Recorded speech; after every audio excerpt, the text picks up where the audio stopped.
going on, fellas? How you guys doing? Hope everybody had a great weekend. Again, I think it's just a constant reminder just want to thank the veterans who have served this country, obviously, and the past ones who are living. And I love what we do here in terms of honoring those who have come before us. And I think we try to just programmatically speak to that throughout the course of the week and Military Appreciation Weekend. So appreciate you guys, and without further ado, any questions? Coach, what's it do for the confidence of your team to hold them out of the end zone and essentially win the game with defense on Saturday? Well, I think it's always, we always preach that, man, like, keeping teams out of the end zone, keeping points off the board. And I thought guys just went out there and executed what they're being coached to do. Nobody was trying to do more than what was asked of them or less. They were just doing their job. And I think a result of that was because they did their job. Although it wasn't always perfect, I think a lot of things went in our favor. I think when you execute at a high clip consistently, right, you just can't get bored with doing what you're doing. And because of that, guys were able to make a couple of plays down the stretch and just cause a little bit of chaos for what they have going on. I will say this, and right, like I think Coach Loxley is a tremendous coach. I think Coach Hamilton is a phenomenal offensive coordinator. That quarterback special.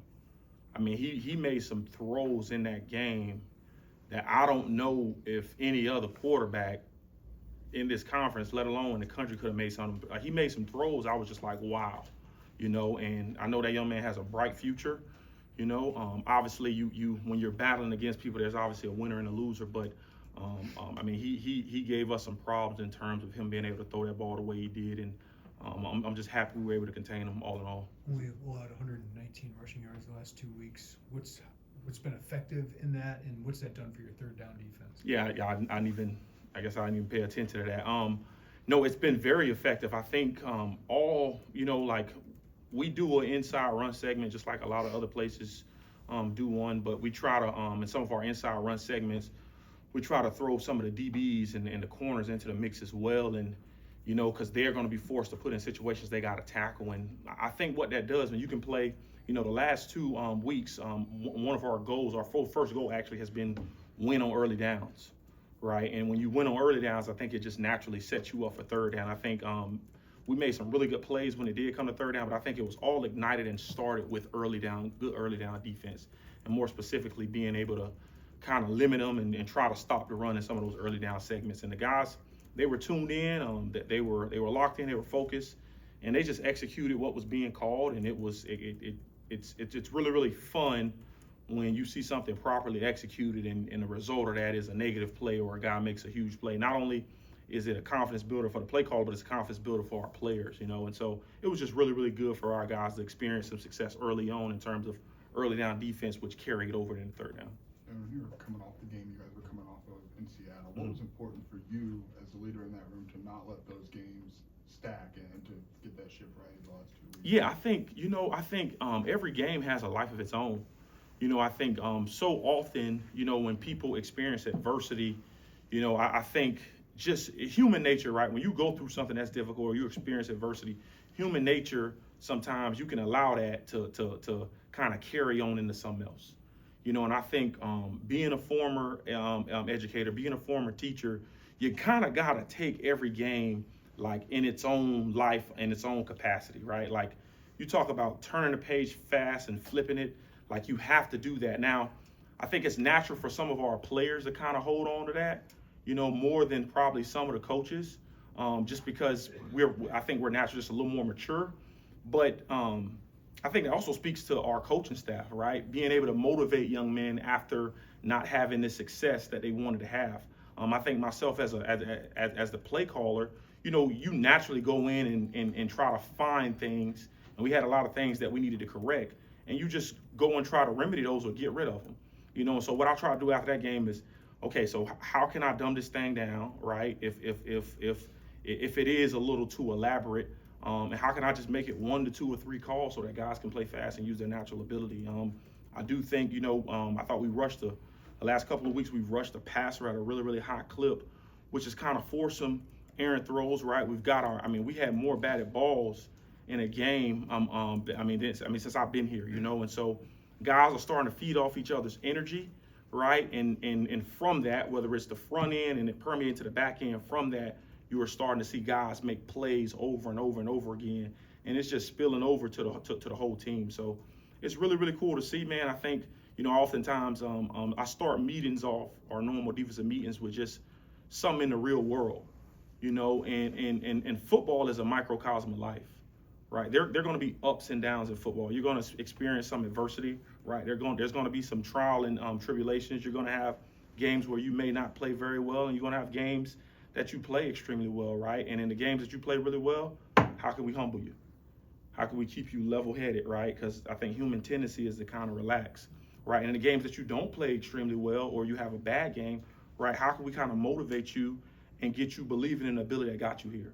And so I think that's a testament to our coaching staff. That's a testament to Coach B and our head. Just the way our programs ran. We got some tough, smart, dependable young men who believe in this staff, and you can see it. You can see how they bounce back when things don't go the way they want it to, and how they respond. Have you seen a difference in Angelo McCullum, or is that been what you saw maybe in preseason camp and it's just over time? Well, I think I've seen a difference from the time he got here, obviously, into where he is now, and I think that just comes with maturation, right? I think the older you get into this program, I think historically with Coach B programs, me having to be a part of one of them, like when you come in, like we're truly a developmental program.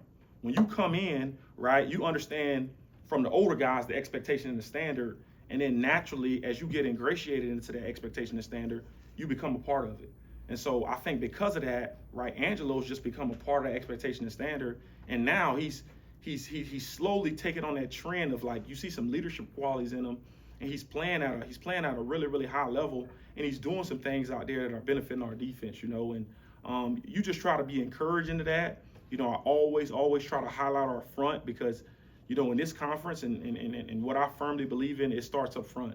If you can do some things up front, stop the run, rush the passer, you can have a lot of success. And I mean, Angelo McCullum and Kurt Neal, I thought they did some really, really good things on Saturday, right? Eli Coonan, right? Pat Farrell was actually our mayhem king and one of the MVPs, man. I mean, he had a really, really good football. It was one clip, I'm watching make a play. I'm like, dang, that kind of like J.J. Watt a little bit.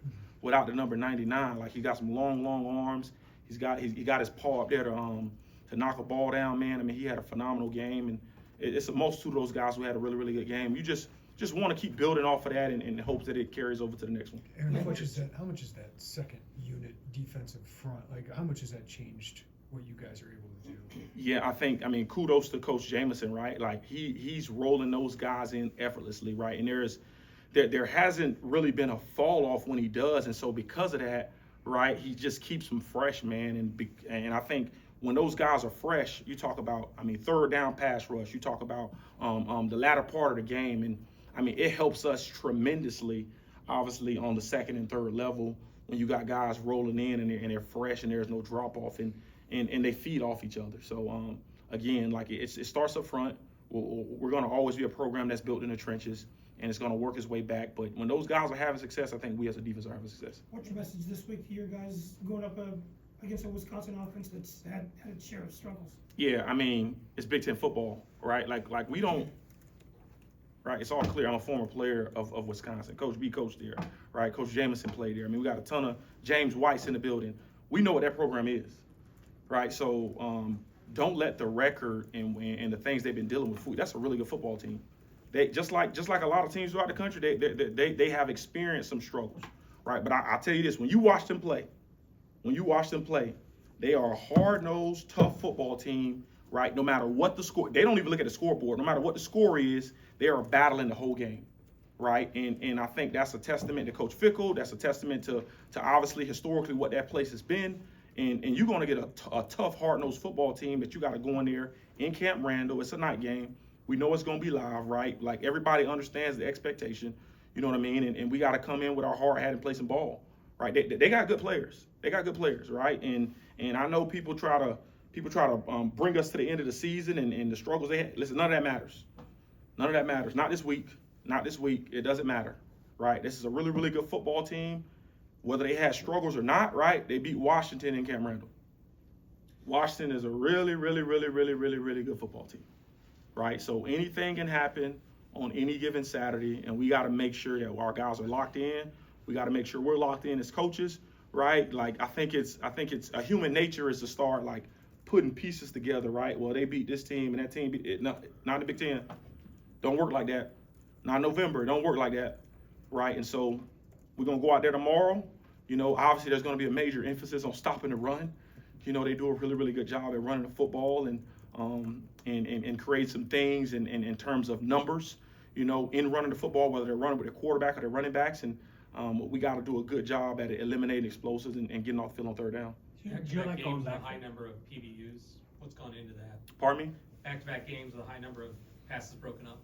Yeah, I think it's just a heightened sense of awareness with some of our guys. You know, in the last two games, even prior to us playing Rutgers and Maryland, you know, watch it on film, a lot of teams had batted some balls down. And so, you know, when you watch some of those games and you see in a lot of teams getting their hands on balls, you kind of try to replicate some of that, you know, and a lot of, especially the defensive line guys up front, a lot of it came on third down, right? Some of our guys were beating coverage and they got a hand up and it was a third down stop, you know, and so obviously continue to emphasize that and I think when whether they're throwing at a certain angle or they're of smaller stature, right? We got some big guys up front. It's just, you know, I think we've harped on it the last couple of weeks now more than ever, you know, after seeing it from other teams against our opponents, and I think it's kind of come to fruition. Do you enjoy going to Wisconsin to play games? I mean, you've been there a couple of times, I assume, as coach. Is it fun for you? Is it you able to look around and,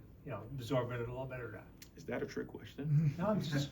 Are you winking your eye at me? No, not at all. Okay, right. So Anyway. I figured you were gonna ask me something like that, right? So it's no secret, right? My daughter's middle name is Madison, right? So I love Wisconsin. My wife is from Milwaukee, right? Wisconsin. I went to college there, right? Wisconsin means a lot to our household. You know what I mean? And obviously my wife being from Wisconsin, like all that's cool, it's great, it's awesome.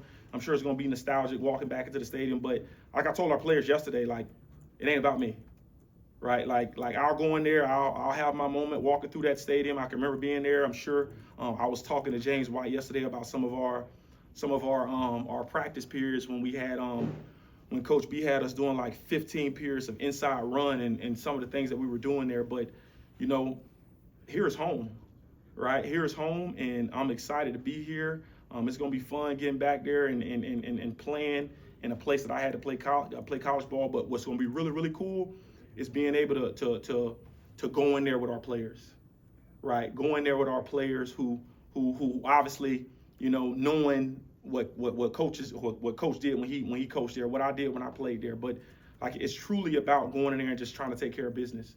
You know, this is not about me, it ain't about Coach, it ain't about none of the former players. This is a really, really good football team. And we got to go in there and do what we're supposed to do, because if you don't, they can cause some problems and make things really, really long, right, and really, really difficult for you. We're out of time, guys. Thank you.